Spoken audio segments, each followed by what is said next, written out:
Foundation Stones to Happiness and Success by James Allen. Chapter 2. Sound Methods. From the 5 foregoing right principles, when they are truly apprehended and practiced, will issue sound methods. Right principles are manifested in harmonious action, and method is to life what law is to the universe. Everywhere in the universe there is the harmonious adjustment of parts, and it is this symmetry and harmony that reveals a cosmos, as distinguished from chaos. So in human life, the difference between a true life and a false life, between one purposeful and effective and one purposeless and weak, is one of method. The false life is an incoherent jumble of thoughts, passions, and actions. The true life is an orderly adjustment of all its parts. It is all the difference between a mass of lumber and a smoothly working, efficient machine.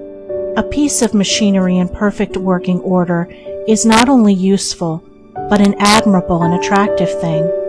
But when its parts are all out of gear and refuse to be readjusted, its usefulness and attractiveness are gone, and it is thrown on the scrap heap. Likewise, a life perfectly adjusted in all its parts, so as to achieve the highest point of efficiency, is not only a powerful life, but an excellent and beautiful thing, whereas a life confused, inconsistent, discordant, is a deplorable exhibition of wasted energy.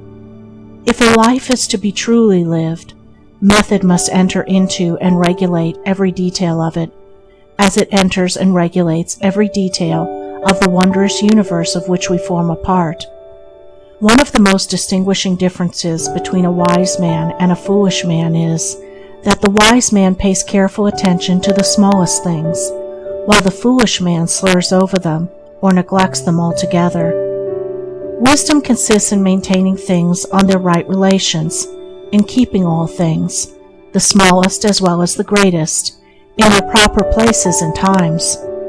To violate order is to produce confusion and discord, and unhappiness is but another name for discord. The good businessman knows that system is 3 parts of success, and that disorder means failure. The wise man knows that disciplined, methodical living is 3 parts of happiness, and that looseness means misery. What is a fool but one who thinks carelessly, acts rashly, and lives loosely? What is a wise man but one who thinks carefully, acts calmly, and lives consistently? The true method does not end with the orderly arrangement of the material things and external relations of life. This has been its beginning. It enters into the adjustment of the mind, the discipline of the passions, the elaboration and choice of words and speech, the logical arrangement of the thoughts, and the selection of right actions. To achieve a life rendered sound, successful, and sweet by the pursuance of sound methods, one must begin, not by neglect of the little everyday things, but by assiduous attention to them. Thus the hour of rising is important, and it's regularly significant, as are also the timing of retiring to rest, and the number of hours given to sleep.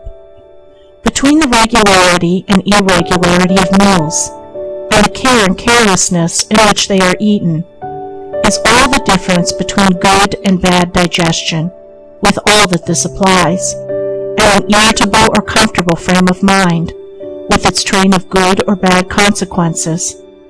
For attaching to these meal times and meal ways are matters of both physiological and psychological significance.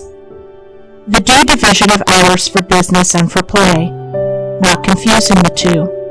The orderly fitting in of all the details of one's business, times for solitude, for silent thought and for effective action, for eating and for abstinence.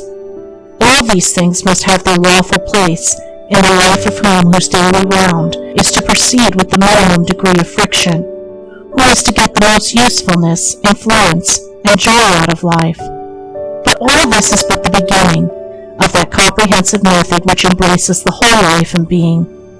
When this smooth order and logical consistency is extended to the words and actions, to the thoughts and desires, then wisdom emerges from folly, and out of weakness comes power sublime.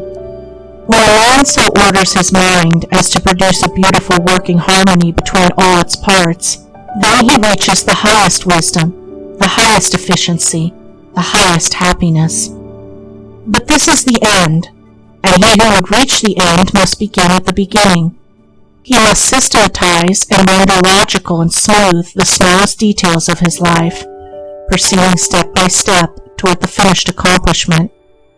But each step will yield its own particular measure of strength and gladness.